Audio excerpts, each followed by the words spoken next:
Peacocks, with their sparkling plumage and imposing look, are not only a symbol of beauty, but also a rich source of money for many farmers in China. Peacocks are among the most popular birds in China. I invite you to leave at 1 o'clock and come with me to learn the secrets of peacock farming on a huge scale.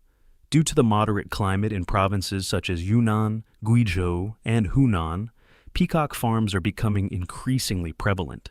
This is especially true in provinces like these because the environment is suitable for the natural life habits of these birds. It is common for peacocks to live in deep tropical woods in their natural habitat. These forests provide them with adequate areas to roam and search for food.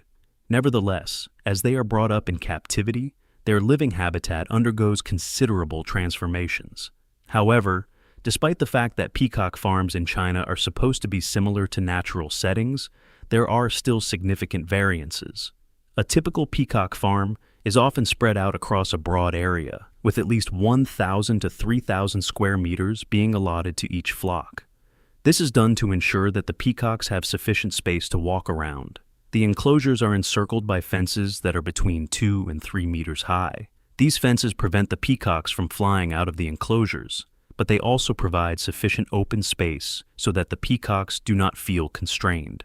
In order to keep the ground warm and to lessen the likelihood of being infected with disease, it is frequently covered with sand or straw. A number of farmers also plant trees inside the enclosures in order to give shade and create a habitat that is more natural for the birds. In comparison to wild peacocks, farm-raised peacocks are subject to a diet that is more stringently regulated.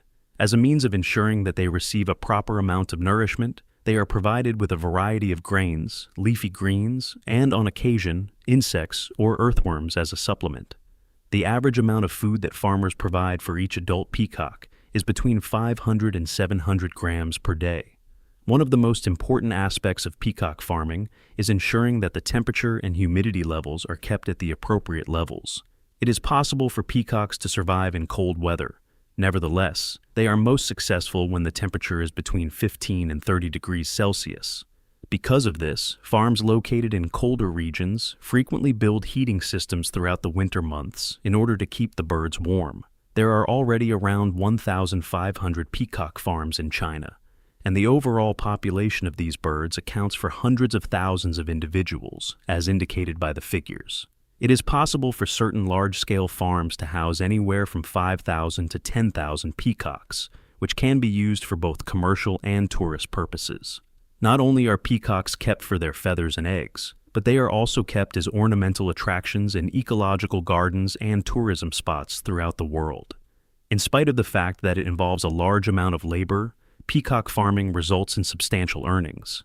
Each mature peacock can be sold for anywhere between $400 and $1,400, with the price varying according to the breed and the coloring of the feathers. One noteworthy fact is that the white peacock, which is a genetic variant that is extremely uncommon, can fetch twice as much as an ordinary peacock. Strict management practices are implemented by Chinese farmers in order to maintain a healthy and thriving peacock population on their farms. These practices include breed selection and care, as well as environmental control. Selecting the appropriate breed is the most important element to consider first and foremost. In order to produce peacocks, farmers select parent peacocks that are in good health, have attractive plumage, and have a high reproductive capability. There are normally between 20 and 30 eggs laid by female peacocks each year. These eggs are either incubated naturally or placed in incubators in order to achieve the highest possible hatch rate. Incubators are designed to keep the temperature between 37 and 38 degrees Celsius as constant as possible, which guarantees that the chicks will develop normally even before they hatch. During the first few weeks after hatching, the chicks are kept in a separate area that is kept at a warm temperature of between 30 and 35 degrees Celsius. Cornmeal, rice bran, and high-protein meals like earthworms and eggs that have been finely crushed are the primary components of their diet. This particular diet is designed to strengthen their immune system. Additionally, in order to encourage their overall growth and development, farmers additionally supplement their diet with vitamins and minerals. The cultivation of peacocks not only results in substantial financial gains for farmers, but it also makes a major contribution to the economy of China.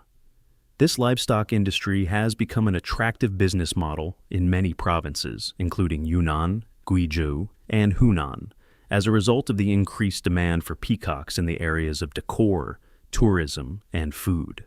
The provision of breeding stock and ornamental birds is among the most significant types of commercial applications that peacocks can be used for. It is possible to sell adult peacocks for anywhere from $400 and $1,400, depending on the breed and color of the peacock. Not only are peacock feathers a high-value economic product, but they are also sold with live birds. The feathers of these birds are utilized for a variety of purposes, including but not limited to interior decorating, performance costumes, fans, and handcrafted art pieces. There is the potential for farmers to generate additional money by selling a complete set of peacock feathers for a price ranging from around $30 to $70. If you found this video to be enjoyable, please leave a comment. It is not only common practice to grow peafowls in China, but they are also found in a great number of other countries around the world. These countries range from India and Thailand to Western nations like the United States of America, the United Kingdom, and France. On the other hand, the breeding practices of each location are distinct from one another, since they are determined by the climate conditions, the peafowl species that are chosen, and the reason for farming. As a result of their high degree of adaptability to the local environment and climate, the Indian blue peafowl and hybrid blue peafowl are the species that are most widely utilized for breeding purposes in China. In addition, there are farms that cultivate white peafowls and purple mutant peafowls, although these birds are kept in fewer numbers due to the great value they hold and the difficulties of producing them. Peafowl farming on a wide scale for commercial purposes, the provision of breeding stock, ornamental birds and feathers, and the promotion of ecotourism are the primary goals of China's agricultural sector. However, in India, the country that is the natural habitat of the Indian blue peafowl, the species is subject to stringent protection and cannot be cultivated for commercial purposes. As an alternative, wild peafowls are permitted to roam in nature reserves and on the grounds of temples. Instead of being bred on commercial farms like they are in China, the green peafowl, which is a species that is more difficult to find, is raised at conservation centers in Thailand and other Southeast Asian countries.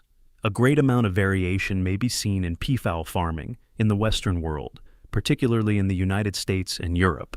Rather than being raised on an industrial scale, peafowls are typically kept as ornamental birds on small farms or in private gardens by individuals.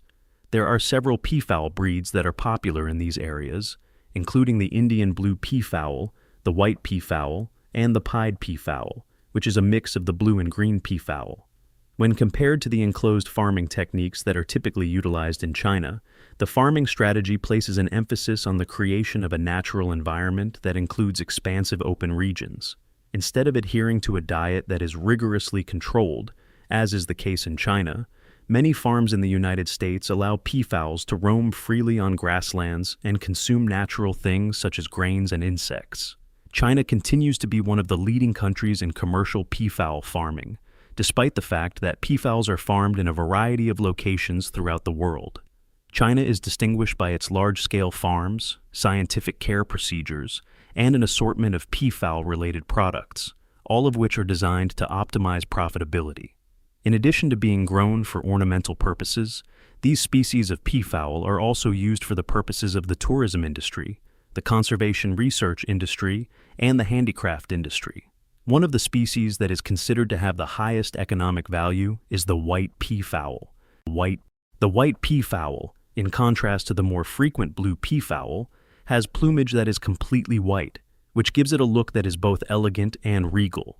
In the Indian blue peafowl, this is a genetic mutation that has occurred. There is a huge price difference between a common blue peafowl and a fully fledged white peafowl, with the former being significantly more expensive than the latter.